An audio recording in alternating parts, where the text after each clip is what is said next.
The slight limp favoring her right leg gave her away to anyone watching, but Dr. Marcus Ashford wasn't looking for weakness in the conventional sense. He was looking for leverage. He saw how Natalie Hayes moved between gurneys at 2:17 a.m. on a Tuesday, her weight shifting subtly to the left as she approached the medication cart, and he filed it away like a chess player noting a pawn's limited squares. What he didn't see was the way her hands never trembled during for insertions, steady as surgical steel even when the patient was coding. What he didn't see was the muscle memory of someone who'd worked under mortar fire, who'd held arterial bleeds closed with nothing but pressure and calm. What he didn't see was the faded unit patch she'd sewn inside her jacket lining 3 weeks after her discharge, the only remnant of Major Natalie Hayes she allowed herself to keep. Seattle General in Houston smelled of antiseptic and burnt coffee, a combination that had stopped bothering her around month 3. The night shift flourished here in the spaces between the day staff's efficiency and the skeleton crew's exhaustion. Fluorescent lights buzzed overhead like dying insects, casting everything in a greenish pallor that made the living look half dead already. Linoleum floors gleamed under disinfectant, still wet in places, reflecting the harsh overhead panels in fractured squares. Natalie had worked here 8 months, and in that time she'd become exactly what she needed to be, invisible. She answered to Nurse Nat Tai without correcting anyone, a diminutive nickname she'd learned not to hate because it kept people from asking questions about her background. She kept 3 things in her locker: a cracked ceramic mug that read "Best Nursed" in faded blue letters, a dying succulent she forgot to water so regularly it had stopped being a plant and started being a prop, and a photograph of faces she tried not to remember. The photograph was the dangerous one. 17 people in Army combat uniform standing in front of a Chinook helicopter at Bagram Airfield, 2019, Operation Northern Resolve printed on the back in faded military block letters. She'd kept it because throwing it away felt like erasing proof she'd ever existed in that life. She'd kept it because no amount of rebuilding could make her forget the names, the call signs, the weight of each person's presence. Ashford was 38, educated at expensive schools, and carried his privilege the way other men carried guns, visible, always loaded, ready to deploy at perceived disrespect. He wore Italian leather shoes that cost more than Natalie's weekly salary and a watch that probably cost more than her monthly rent. He moved through Seattle General with the confidence of someone born into institutional authority, checking his phone more often than patient charts, making notes that seemed designed to be overheard. The hospital was his stage, and everyone in it was either an audience or an obstacle. When he observed Natalie during morning rounds last month, what he noticed was her clinical competence during routine patient care. The construction worker in bed 7 had a laceration across his palm that needed suturing. Ashford watched from the corner of the trauma bay as she prepped the site with deliberate precision, cleaning the wound, numbing it, letting the local anesthetic set for exactly 90 seconds. Not 85. Not 95. 90. Then she inserted the needle with a technique that suggested formal training, not just years of ER work. Her stitches were perfect. Neat spacing. Even tension. The kind of suturing you saw in field hospitals, not regular emergency departments. Ashford had taken a military consulting contract before, had studied the protocols, and this wasn't standard civilian nursing. He made a note on his phone: check credentials, background too clean. He didn't know she'd sutured wounds in a field hospital outside Bagram with mortar rounds impacting 200 meters away. He didn't know her hands had stopped trembling around the 5th traumatic amputation. The night shift proper began at 10 p.m., and Natalie moved through it with the efficiency of someone used to managing chaos in compressed spaces. 2 drunk college students from a fraternity house altercation in beds 3 and 5. A woman in her 60s with chest pain that was almost certainly anxiety but needed to be ruled out anyway. A teenager with a skateboarding injury that had cracked his elbow in a way that would need orthopedic follow-up. Normal work. The kind of work that let her exist without standing out. She took the stairs instead of elevators to hide the limp, moving down the concrete steps carefully, aware of how her right leg bore less weight with each descent. 8 months of physical therapy had improved the mobility to the point where most people didn't notice. But Ashford was the kind of person who noticed everything and understood nothing. She was setting up a medication drip in the supply room at 1:43 a.m. when her hands moved on their own. Not trembling. Not hesitant. Just different. The way they'd moved during night surgeries. Her fingers found the right gauge needle without conscious thought, the right fill line in the right sequence. Habit. Muscle memory. The kind that came from having done this thousands of times in situations where there was no margin for error. She paused, staring at her own hands as if they belonged to someone else, and then set them back to work. The overhead page crackled to life at 2:17 a.m. with a sound like static escaping from a broken radio. The duty dispatcher's voice cut through the fluorescent hum, incoming trauma from Ramstein Air Base. Army Sergeant Marcus Cole. Critical shrapnel wounds to chest and abdomen. ETA 12 minutes. Natalie's hand froze on the medication cart. 12 minutes. The word bagram didn't come through the page, but her body heard it anyway. Her chest tightened. Her breath came up short. She set the cart down with deliberate control, counted to 4, and then moved toward the trauma bay with the same steady pace she'd used to move everywhere else. Dr. Ashford appeared beside her in the corridor outside the bay, blocking her path with his shoulder and the confidence of someone who'd never been told no by someone beneath his rank. "I'll be leading the trauma response on this one," he said. His voice carried the kind of authority that came from a title rather than competence. "Stick to your lane. Fluids, monitoring, clean up." Natalie nodded. Said nothing. But the unit patch sewn inside her jacket lining suddenly felt very heavy against her ribs. The ambulance arrived at 2:29 a.m., and the paramedics brought Sergeant Marcus Cole through the bay doors on a stretcher with their voices urgent and clipped. Gunshot wound. Shrapnel. Left chest, right abdomen. 2 liters in already. BP's been dancing between 80 and 100 systolic. Heart rate 142. O2 sat dropping to 88 when we moved him. Ashford moved into position at the head of the trauma bed with the deliberate slowness of someone performing competence rather than practicing it. Natalie was already there, already moving, already knowing what came next. Sergeant Cole was young, couldn't have been more than 24, with the kind of paleness that came from acute blood loss. His uniform was shredded. His eyes were conscious but distant, the look of someone whose body was in shock even if his brain wasn't shutting down yet. "Let's get 2 more large ball lines," Ashford said, his voice projecting to the room like he was teaching a class. "Typo negative standing by. Chest X-ray once we get him stabilized." Natalie had already moved to Cole's left arm, had already located the vein with her fingers reading the map of blood vessels beneath the skin. She inserted the first needle, 14 gauge, with a motion so smooth it looked like the kind of thing that required no effort. The 4 went in clean. No hunting. No second attempt. She connected the line and opened the valve, and fluid began flowing into his arm. Beside her, a younger resident was struggling with the second line, his hands moving with the hesitation of someone who hadn't done this enough times to let his body move on its own. "You've got this," Natalie said quietly. 2 fingers above the wrist. Feel for the ridge of the radius. The vein runs parallel. The resident adjusted his position. Found the vein. Got the line. Natalie was already moving to Sergeant Cole's chest, already assessing the wounds, already knowing what she was seeing. The entry point on his left chest was too low, probably lower lobe. The shrapnel wounds along his right abdomen were messier, more concerning. She placed her stethoscope on his left chest and listened. The breath sounds were diminished but present. Not a complete pneumothorax yet, but moving in that direction. "I need a chest tube," she said. Not to Ashford.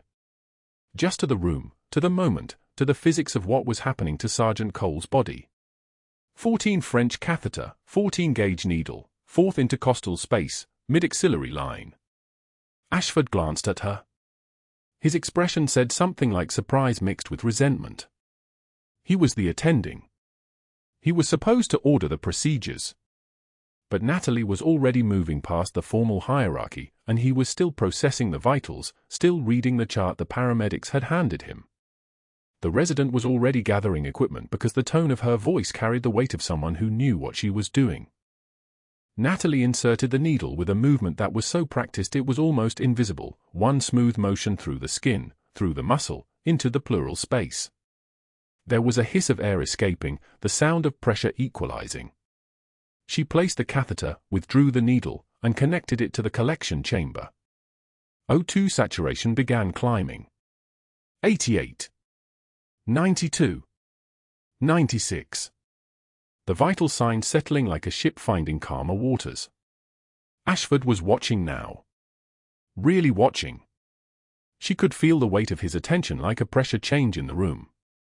The suturing took 18 minutes. Natalie worked with the kind of precision that belonged in a surgical theatre, not an emergency bay.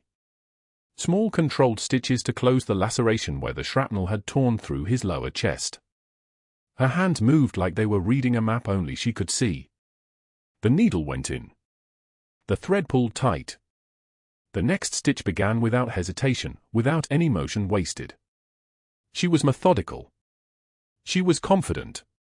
She was exactly the kind of person who'd done this before when there were no second chances and no do-overs. Sergeant Cole's vitals were stable. BP holding at 102 systolic. Heart rate coming down. O2 sat steady at 98%. The immediate crisis had moved from critical to stable, and Natalie's hands never trembled through any of it. That's when Dr. Ashford entered the trauma bay. She was placing the final suture when he appeared. She felt him before she saw him, the way the air seemed to compress slightly around his presence, the way people's attention suddenly shifted. She finished the stitch without pausing, without acknowledging him. The needle went in. The thread pulled tight. The final knot tied with precision. Then Ashford moved closer, and his attention focused on the stretcher. On Sergeant Cole's effects. The combat uniform was being bagged for the hospital's evidence procedure, but something had slipped loose. A folder. Dog-eared. Tan manila. Stamped with red lettering that said classified, and underneath that, military operation codes that Ashford's eyes recognized because he'd seen them before. He'd tried to get a military consulting contract 3 years ago. The Pentagon had reviewed his credentials and rejected him. The classified operations he'd attempted to work on had been stamped with those exact codes. His expression changed. Froze. Became something harder to read. And what happened next didn't just change the room, it set everything that followed into motion. The overhead page crackled across the entire floor like a voice summoning the condemned. Nurse Nat Ty to administration. Nurse Nat Ty to administration. The diminutive nickname echoed through packed hallways, and Natalie felt every eye pivot toward her. Colleagues exchanged glances, the kind that meant gossip had already started its multiplication. The nickname was a diminishment, a tool, and she recognized it immediately. Someone had weaponized her own informality against her. She set down her medication cart at the nursing station, movements deliberate and calm, and walked toward the administrative wing without hurrying. Without hesitation. The stairwell smelled of industrial cleaner and stale coffee. Her boots made no sound on the polished tile. The supply closet was small, fluorescent lit, crowded with boxes of gauze and fur tubing. Dr. Ashford stood in the doorway blocking the exit. Behind him, positioned like sentinels, stood Karen from HR and Thomas from risk management. Their faces bore the expression of people about to deliver predetermined judgment. Ashford's voice dropped low, venomous, the kind of quiet that made your nerves recognize danger before your conscious mind caught up. You were asking questions about Sergeant Cole's transfer paperwork. Questions about classified documentation that a night shift nurse has absolutely no business accessing. He stepped closer. The fluorescent lights buzzed overhead like angry insects. I'm concerned about your judgment, Nat Ty. Very concerned. Your performance reviews have been adequate at best. We're considering staffing realignments. Do you understand what that means for someone in your position? Karen from HR nodded in synchronized agreement with Thomas. It was choreographed. This wasn't a conversation, it was an execution wearing a uniform. Natalie opened her mouth, but Ashford continued, his words stacking like sandbags. Accessing classified files. Overstepping your scope. Inserting yourself into military affairs that have nothing to do with nursing. The hospital has liability concerns. Real concerns. I'd hate to see those concerns damage your future employment prospects. His smile was a wolf showing its teeth. Protocol is whatever I say it is. And right now, protocol is compliance. Do we have an understanding, Nat-Ty? The room compressed around her. She could feel the weight of institutional power, the kind that moves slowly but inevitably, grinding down the person standing in its path. But Natalie had stood in supply depots in Helmand Province while mortar fire shook the walls. She had held the intestines of a 19-year-old sergeant while waiting for a medevac helicopter that might never arrive. This closet, this moment, this man, she recognized the shape of the threat, and recognition was armor. She took one measured breath. Felt a single tear escape. Wiped it without breaking eye contact. The tear wasn't fear. It was something harder, something like restraint translated into moisture. I followed protocol for patient continuity of care, she said quietly. Her voice was the voice of the night shift, the voice she'd perfected over 8 months of hiding. Deferential. Apologetic. Soft. Ashford's expression tightened at the lack of defensiveness. He'd expected panic. Maybe tears of the damaging kind. Instead, he got compliance wearing confusion. Of course you did, he said, already dismissing her. That's all, Nurse Hayes. The parking lot was where he made his statement. That evening, as the day shift arrived for handoff, Ashford staged his performance like a director blocking a scene designed to maximize audience impact. 20 staff members were moving between cars, heading toward the entrance, vulnerable to the narrative he was about to construct. Natalie had already packed her locker, her trauma bay locker, the one where she'd hung her badge and kept her coffee mug that read "Best Nurse" in fading letters. The cardboard box was in her arms, heavier than its contents should have been, because inside it was also the weight of 8 months of rebuilding. Rain had started to fall, the kind of rain that made everything darker and colder. Ashford intercepted her near the entrance, his voice loud enough for everyone to hear. Professional. Authoritative. Devastating. Effective immediately, Nurse Hayes is reassigned to intake processing. Her inability to follow chain of command makes her unsuitable for critical care environments. We're concerned about patient safety. I'm sure you all understand. A senior nurse gasped. One of the day shift residents looked at his shoes. Ashford stood there, perfectly satisfied, already recalibrating his power in the minds of everyone watching. Natalie felt the rain on her face. She felt the box of her possessions, cardboard already starting to soften at the edges. She felt the faded unit patch inside her jacket lining, the only piece of Major Natalie Hayes she'd allowed herself to keep, the only proof that the person she'd been before still existed somewhere. The parking lot went very quiet. Even the rain seemed to pause. She took one measured breath. Felt a single tear escape. Wiped it without breaking eye contact. Her voice, when it came, was different. Deeper. Not the soft voice of the night shift nurse. Something underneath it. Something that had been waiting. I followed chain of command in places you couldn't survive 5 minutes, Doctor. She turned and walked away. Not running. Not hurrying. Walking the way someone walks when they've already made peace with their last stand. The cardboard box in her arms seemed lighter now, or maybe her shoulders had just gotten used to carrying heavier things.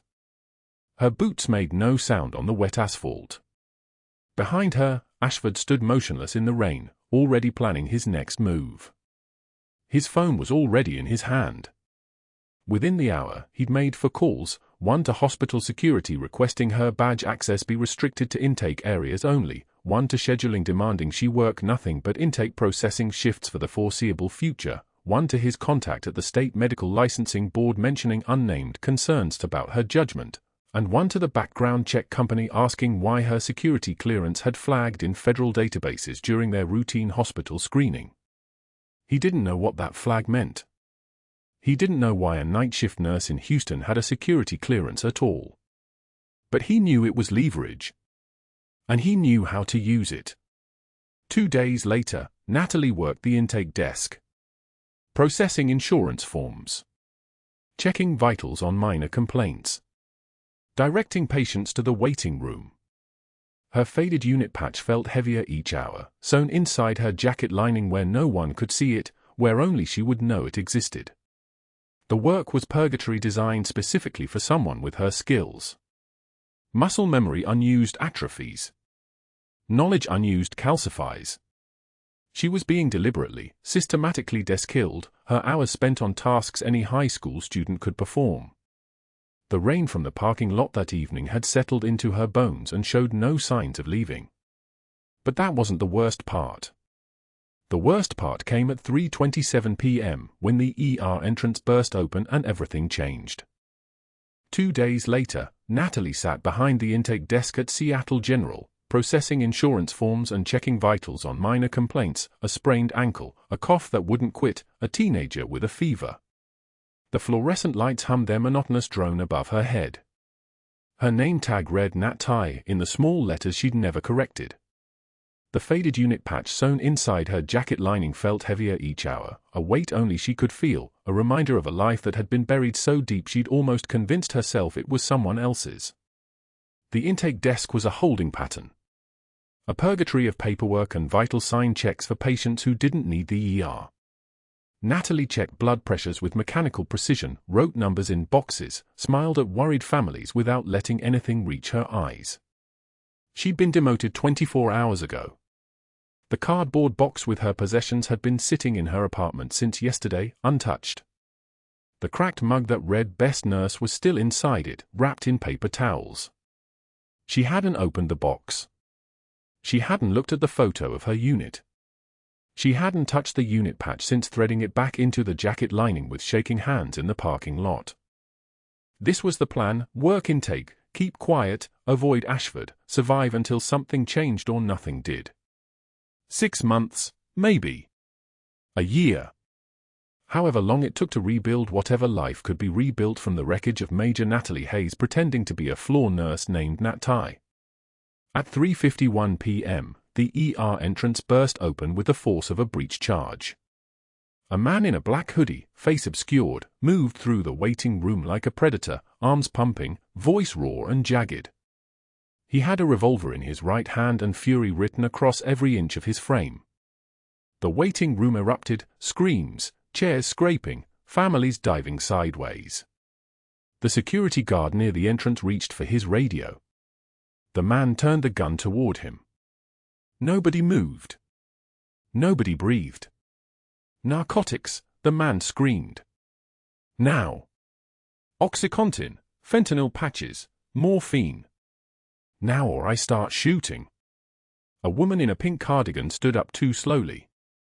The man grabbed her wrist and yanked her in front of him, the gun pressed against her temple, her mouth open in a silent scream. She was pregnant.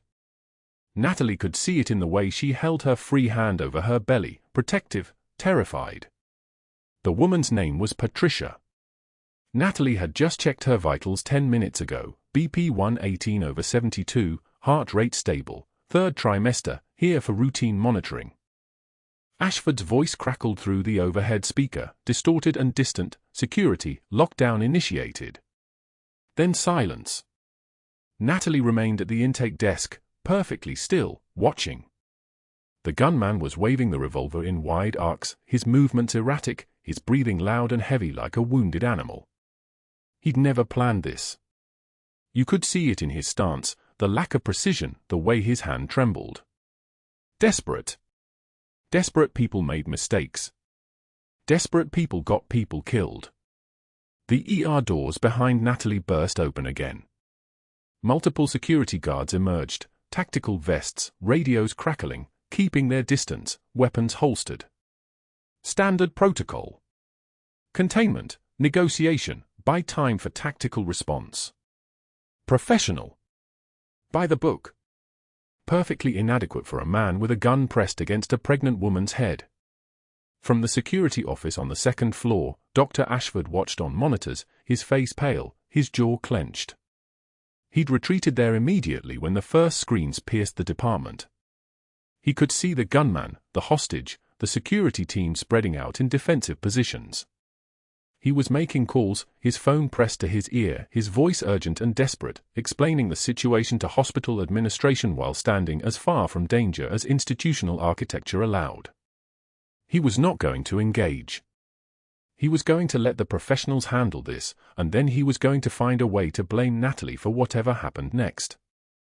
Natalie's hands moved before her brain finished processing the calculation. She rose from the intake desk with the fluid precision of someone who'd done this 1,000 times in environments where hesitation measured in milliseconds meant body bags. The tactical vest she'd worn in Helmand Province was 3,000 miles away in a storage unit, but the muscle memory that had trained her to move through kill zones remained untouched and perfectly functional. The gunman's attention was on the security team, on Patricia, on his own spiraling panic. He didn't see Natalie approach from his left side, angling low, moving through the waiting room like water around stones. She didn't run. Running triggered response. She walked like she had every right to be there, like she was part of the furniture, beneath notice. She was 4 feet away when she moved. The gun was at Patricia's temple. Natalie's left hand went to the gunman's wrist, not a grab, a guide, a controlled joint lock that rotated his arm 90 degrees and broke his grip on both the weapon and the hostage simultaneously. Her right hand came up under the gun and twisted it free from his grip. The entire movement took 2 seconds. The gun clattered across the tile floor like it had fallen out of his hand. Patricia stumbled forward into the arms of a security guard. The man dropped to his knees, his wrist screaming, his desperation transforming into confusion and pain. "Secure him," Natalie said, her voice steady, her composure absolute. The security team responded without hesitation. They'd watched a floor nurse disarm an active gunman with the efficiency of someone who'd done it before. Someone trained. Someone dangerous. They moved to restrain him while he wept on the tile, his wrist broken or dislocated, his brief moment of power evaporating like fog under hot sun. That was when the gunman's partner emerged from the hallway. Natalie saw him first, thin, angular, with the same desperate look but more operational focus. He had a second weapon, a compact semi-automatic, and he was moving toward the security team with the intention to provide covering fire. Natalie calculated angles and response time. The guards were focused on restraining the first suspect. They wouldn't see this second threat for another 2 seconds. At current trajectory, 2 shots fired, aimed at center mass. 2 security personnel would go down. Patricia and her unborn child would be at risk. The ER would become a crime scene instead of a hospital. Natalie turned sideways, opening her chest, and threw the gun she'd just disarmed at the second gunman. It was a terrible throw, off balance, poor arc, but it was enough to disrupt his aim. He flinched. His first shot went wide. His second shot went low, catching the security guard named Stevens in the abdomen. Stevens went down hard, clutching his stomach, blood spreading across his white shirt in the shape of a continent. Everything moved faster now. More security personnel from the second floor, responding to the gunshot. The second gunman backing toward the exit, realizing the equation had changed, that he'd miscalculated the response time. Natalie moved toward Stevens. The hospital erupted into motion, nurses running, doctors emerging, the chaos of a critical incident responding to its own momentum. Stevens was on the ground, breathing shallow, his blood pooling on antiseptic clean tile that Natalie had walked across 1,000 times. Pain was information. His breathing pattern indicated probable pneumothorax. The bullet had hit him at an angle, entered below the rib cage, trajectory suggesting penetration into the left hemithorax. His breathing was rapid and shallow, his skin taking on the grey-white pallor of early shock. Oxygen sat dropping. Time running out. The main trauma bay was compromised by the active incident. But there was a crash cart 30 feet away and a scalpel on the code station. Natalie grabbed the scalpel, the same blade she'd used 100 times in the field hospital outside Bagram, back when her hands were considered legitimate instruments of life and death. 14 years. That's how long it had been since she'd held a surgical blade in anger. Her fingers recognized it immediately. She knelt beside Stevens. "I need a 14-gauge angiocath, a tube, any tube, and someone to keep pressure on that entrance wound." Her voice had changed. It wasn't the timid floor nurse speaking now. It was something older, something with authority hardened in places where authority meant people lived instead of died. The nurses around her responded without question. The second gunman was retreating now, covering his partner, both of them moving toward the ER exit while security maintained a perimeter. The incident was contained.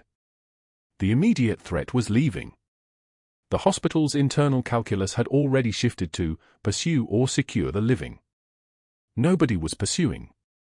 Natalie worked. Her hands moved with the steady precision that had once saved 16 lives under fire. She made a decisive incision at the second intercostal space, mid-clavicular line.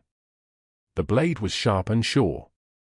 The hiss of air escaping from Stephen's chest was audible, a pneumothorax decompressing. Oxygen saturation improved immediately, 67, now climbing. 71, 75. She was sliding a plastic tube through the incision when Dr. Ashford appeared, descending from the second floor, his face the color of hospital walls. He saw Natalie with a scalpel in a trauma patient's chest. He saw her hand steady as surgical lasers. He saw her working with the precision of someone for whom this was not novel, not urgent, not desperate. He saw exactly who she was. From the security office, Ashford had watched it unfold on monitors. He'd seen a timid floor nurse move through a gunman like she had a military call sign.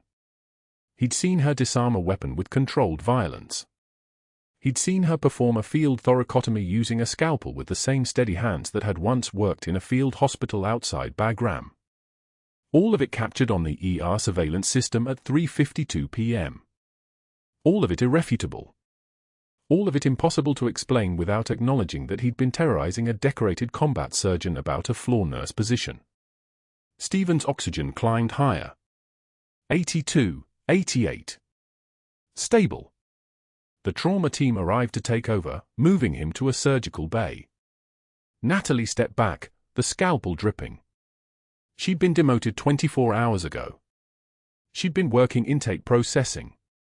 She'd just performed an emergency field thoracotomy in the middle of a mass casualty incident, and everyone in the ER had watched her do it. The silence lasted exactly 3 seconds. Then someone started clapping. A nurse. Then another. The sound spread like a wave through the department, not loud, not celebratory, something quieter and more deliberate. Recognition. Understanding. The slow realization that the woman they'd been calling Nat Tai was something else entirely. Ashford turned and walked back upstairs without a word. Within 1 hour of the security guard stabilization, Dr. Ashford locked himself in his office on the 4th floor. The administrative wing was quieter than the ER, all muted grays and soft fluorescent buzz, but his movements were sharp. Deliberate. His hands shook as he pulled his phone from his desk drawer, not from shock, but from calculation. The kind of trembling that comes from watching a plan collapse in real time. The first call went to the hospital board chairman, Richard Sterling, at his private office downtown. Ashford's voice was steady, measured, the tone of a man reporting a crisis, not creating one. "Richard, we have a serious liability issue." The unqualified intake nurse, Natalie Hayes, performed an emergency thoracotomy without physician oversight or proper credentialing. She used a surgical scalpel on a civilian without authorization. That's practicing medicine without a license. We need immediate termination and legal documentation to protect the hospital from malpractice. He paused, let Sterling ask questions, then added the finisher, "If we don't act today, the lawyers will own this hospital by next week. I'm recommending we file an incident report with the state medical board and terminate for cause before the board finds out." Sterling didn't argue. Board chairman didn't get to that position by defending nurses who stepped out of lane. "I'll call risk management." Do it quietly. The second call was harder because it required Ashford to lie with precision. He dialed his contact at the Texas Medical Board, a consultant he'd met at a conference 3 years prior who owed him a favor from some grant-writing work. This is Dr. Marcus Ashford at Seattle General in Houston. I'm filing a complaint regarding a non-physician staff member who performed invasive surgery without medical licensing. The incident occurred today during a trauma situation. I have documentation of the procedure and concern about patient safety implications. The consultant asked for names and dates. Ashford provided them, each fact true but framed like a confession rather than a save. I'm obligated to report it, but I wanted to flag it with you first given the circumstances. The complaint would take weeks to process, but it would be official. It would be a record. It would be the thing that justified everything that came next. The third call went to Human Resources at 2:15 in the afternoon. Ashford used the tone he'd practiced in his mirror, the one that sounded concerned rather than vindictive. Sarah, I need to discuss the immediate termination of Natalie Hayes from intake processing. She performed an unauthorized medical procedure on a patient today, a field thoracotomy, without physician authorization or proper credentials. This creates significant liability exposure for the hospital. I'm recommending we document this as termination for cause, effective immediately. I have witnesses and can provide a detailed incident report within the hour. Sarah, the HR director, was a careful woman who understood institutional risk. Has risk management approved this? I'm calling them next. But we need to move fast. If the state board hears about this before we've terminated her, it looks like we enabled it. By 2:45, the decision was made. By 3 o'clock, the paperwork was printed. By 3:30, Natalie was standing in the break room holding a cardboard box that smelled like the basement storage where they'd sent someone to find it. She didn't remember leaving her shift. She remembered the surgical resident's hand shaking as she guided him through the sutures. She remembered the security guard's wife arriving, tears streaming, saying, "Thank you, thank you, thank you," her words blurring together like rain on glass. She didn't remember Sarah from HR appearing with 2 security guards. She didn't remember the words immediate termination or cleared out within the hour or the look on her colleagues' faces as they pretended to be focused on their computers while Natalie moved through the break room pulling her things from the locker. The cracked mug that read "Best Nursed" had been given to her by the nurses on the night shift 6 months ago, a joke about how she never complained. It had survived the locker. The dying succulent that someone had given her as a desk plant had started wilting when she stopped watering it during her weeks of increasing isolation. The photo was from 2018, taken outside the field hospital in Bagram, a unit arranged in 3 rows, everyone squinting into bright sunlight, everyone alive, everyone believing they'd be invincible forever. The unit patch was the last thing she'd packed. She held it for a moment, tan and green, worn at the edges from 7 years in her jacket lining, the embroidered insignia of the 27th Combat Support Hospital barely visible in the fluorescent light. She'd saved every soldier in that unit photo who came through her trauma bay in Bagram. Except the 3 who never made it out of the combat zone. Except the 2 who'd taken their own lives in the years after. Natalie pressed the patch against her chest, feeling the scratchy fabric through her scrubs, and walked out of Seattle General for the last time, carrying a cardboard box that held every piece of her civilian life. The bus stop was 4 blocks away, on a corner where rain was turning the sidewalk into a mirror of grey sky. Natalie sat on the metal bench, the box on her lap, watching water bead off the cardboard in slow rivulets. Her shoes were soaked. Her scrubs clung to her legs. A text came through from Elena, the senior trauma nurse. "Stevens is stable. You saved his life. This is wrong." She didn't respond. There was nothing to say. She'd broken every protocol. She'd stepped out of her lane.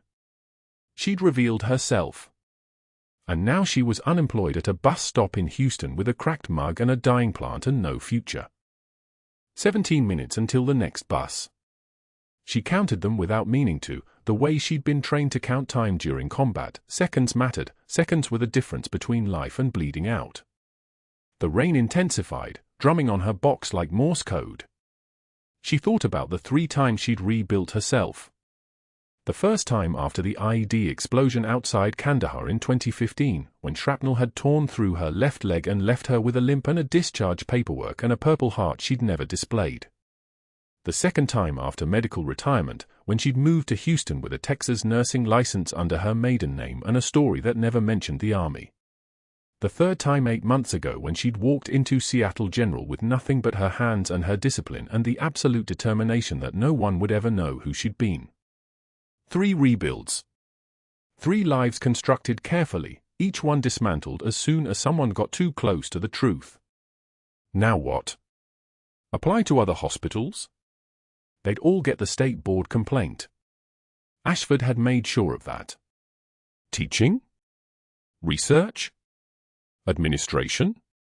Every path led back to the same credential check, the same flagged record.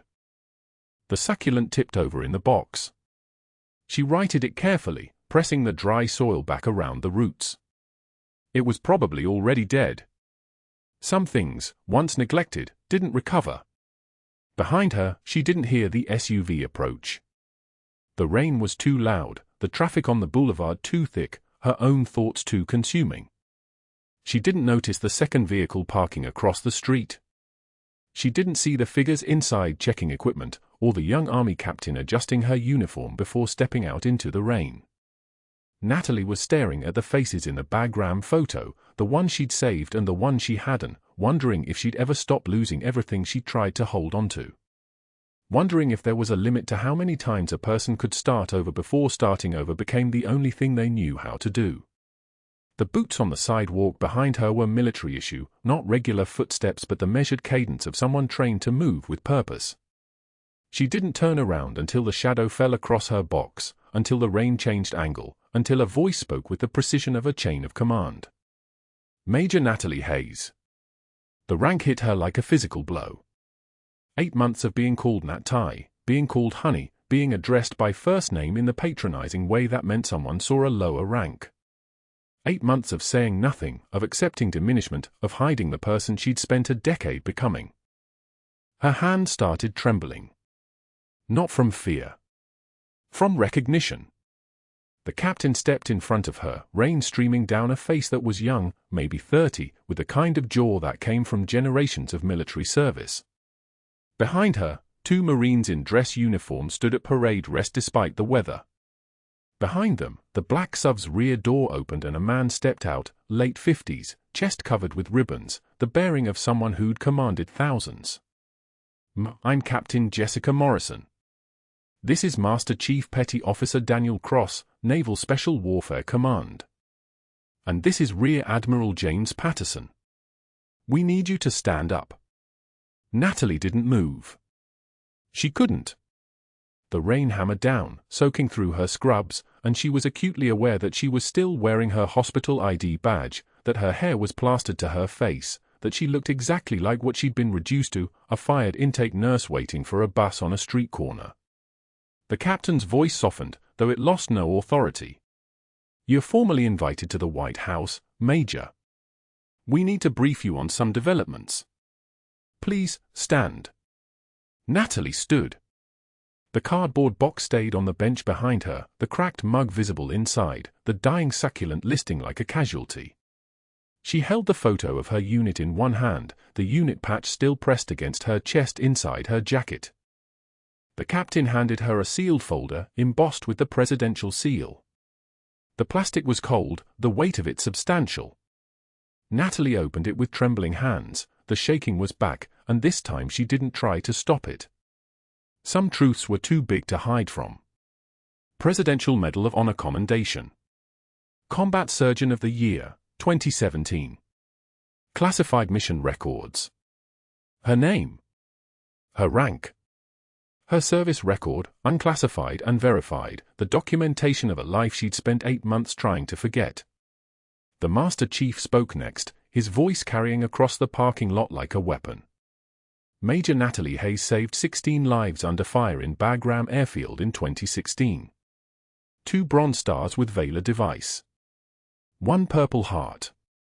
Sustained shrapnel injuries to the left femur and left abdomen during a mortar attack while performing emergency surgery in a field hospital. Refused evacuation until all combat casualties were stabilized. 3 people on smoking break near the bus shelter had stopped moving. 1 had pulled out her phone. The Admiral stepped forward, closing the distance between them, and when he spoke, his voice was steady but heavy with the weight of years. I was there in Bagram. Major Hayes performed a field thoracotomy with a combat knife when our medical supplies were destroyed in the same mortar attack. The soldier she saved that day, the one with the severed brachial artery, was my son. He came home because of this woman. The phone cameras were recording now. The black SUV pulled up to the bus stop like a prediction coming true.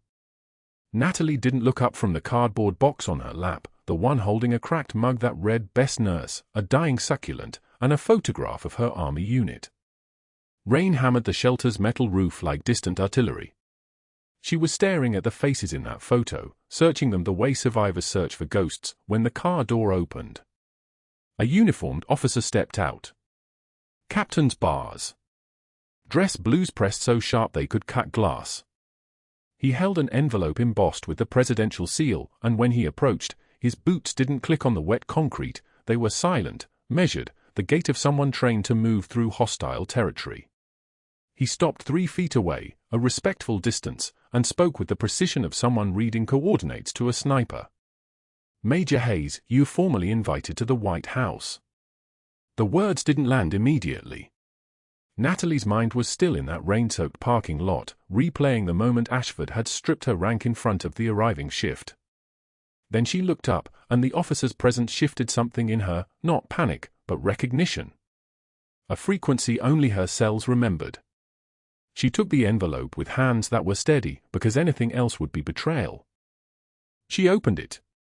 Inside lay a classified file marked with security classification she hadn't seen in 4 years. Her own name printed across the cover in cold bureaucratic font. Major Natalie Elizabeth Hayes. And beneath that, a list that made the cardboard box feel very small. Presidential Medal of Valor Commendation. Bronze Star recipient. Combat Surgeon, 82nd Airborne Surgical Team, Bagram Air Base, 2011 to 2014. 16 lives saved under enemy fire.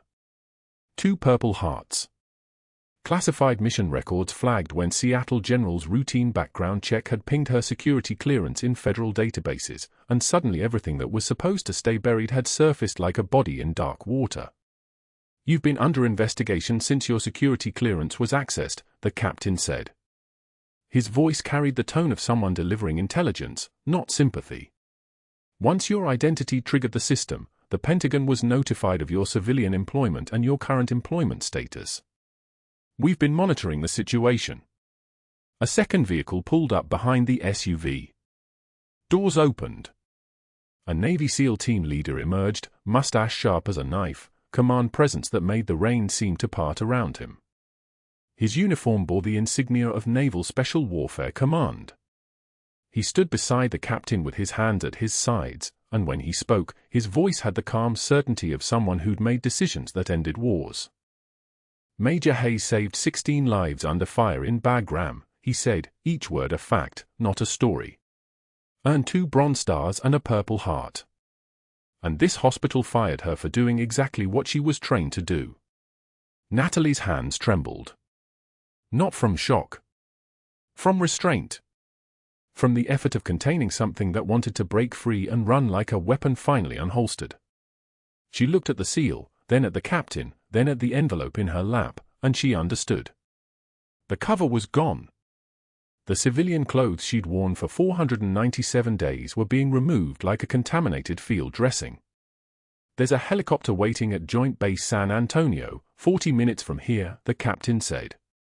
ACR-17 is fueled and ready. We're flying you to Walter Reed Medical Center tonight for orientation. The Pentagon has secured you a position as Chief of Trauma Surgery. You start Monday. She didn't ask questions. Questions were for people who still had secrets left to keep. But she didn't know what was happening simultaneously across the city in a television studio where the heat from the lights had started to make everything look like a mirage. Dr. Ashford had made his decision at 10:53 p.m. Control the narrative. That was always the play. A man like Ashford didn't accept consequences, he reframed them. He sat in the green room at KHOU 11 News, adjusting his tie in the mirror, practicing his concerned physician expression. The smile that had worked on hospital donors for 15 years. The voice that had convinced ethics committees. The appearance of a man who had nothing to hide because he'd never owned anything worth hiding. Michelle Torres, the anchor, welcomed him warmly. "Dr. Ashford, thank you for joining us to discuss the termination of nurse Natalie Hayes." Her voice carried the warmth of someone who hadn't yet accessed the Pentagon's open intelligence files. Ashford smiled, the kind of smile that could survive on camera indefinitely. "Michelle, I appreciate the opportunity to clarify what's become a very distorted situation," he said, his tone carrying the weight of medical authority. "Ms. Hayes is a competent nurse, but her actions during the ER incident violated multiple protocols. She performed a surgical procedure without authorization, without supervision, and without—" He stopped. Torres's hand moved to her earpiece.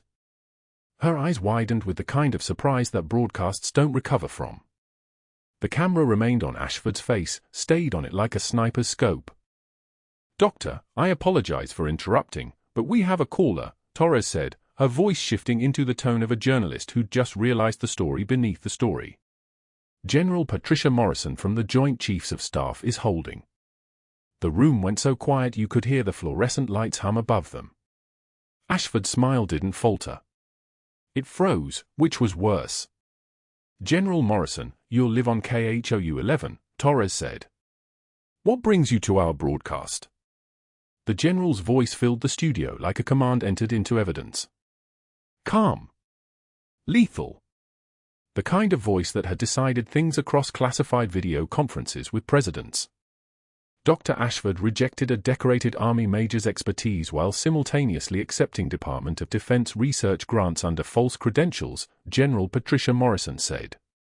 He claimed on federal applications to have military medical consultation experience in combat trauma, experience he fabricated entirely. The Inspector General's investigation has confirmed fraud totaling $1.3 million in grant money over 3 years. Ashford's face drained of color. The cameras stayed tight on his expression. This was the moment. This was the end of the control. Torres leaned forward, and her next question was the knife. "Dr. Ashford, how do you respond?" His mouth opened. Nothing came out. A fish pulled from water. A man discovering that the oxygen he'd been breathing didn't actually exist. General Morrison continued, "Major Hayes saved a man's life using skills earned in combat zones, earned through sacrifice and service. Dr. Ashford fired her to protect himself. He'd seen classified documentation in Sergeant Cole's effects that revealed his own fraudulent credentials. He knew if Major Hayes asked questions about military protocols, his lies would unravel. So he silenced her. He attempted to destroy a decorated combat surgeon to conceal his own fabrication. Ashford found his voice. It came out cracked, uncertain, the voice of someone realizing that certainty had been an illusion all along. Those grants were legitimate. We have your original applications." Morrison cut him off, her tone unchanged, unimpressed. "You claim to have served as a combat medical consultant in Afghanistan from 2012 to 2015. Military records show you never deployed, never held clearance, never consulted on any Department of Defense project. You invented an entire resume, doctor. You fabricated credentials. Federal prosecutors will file charges Monday morning. You're being placed under arrest at the conclusion of this broadcast." The interview ended. Ashford sat frozen in the studio chair while Torres wrapped the segment, professionalism intact, her voice steady over the rubble. 3.2 million viewers watched live. The number climbed as the segment was shared, clipped, embedded, posted, retweeted. By midnight, Seattle General's board had placed him on immediate suspension. By 2:48 a.m., his medical license was under formal review. By dawn, his face was a national symbol of corruption, plastered across every news site beside photographs of Natalie in her army dress uniform, photos the Pentagon had released, showing her receiving her Bronze Stars from a commanding general with weathered hands and eyes that had seen the same things hers had. The folding table came later. The insurance company came later. The 6-month unraveling came later. Tonight, Natalie simply sat in the back of the black SUV as it pulled away from the bus stop, watching the rain streak the windows, the cardboard box still on her lap, the faded unit patch still inside her jacket lining. The SEAL sat across from her, and he didn't say anything, because sometimes the greatest respect is silence, the kind of silence that acknowledges what someone has already survived. The helicopter was waiting. The CR-17 was fueled. Walter Reed was ready for a surgeon whose hands had held lives together in places no one could speak about. And for the first time in 497 days, Natalie allowed herself to breathe like someone who wasn't running. The hum of the helicopter rotors would follow her all the way to Virginia. Like and subscribe if you love stories about people who've been underestimated. Comment below if you've ever had someone doubt you and you proved them wrong. Let's get back to it.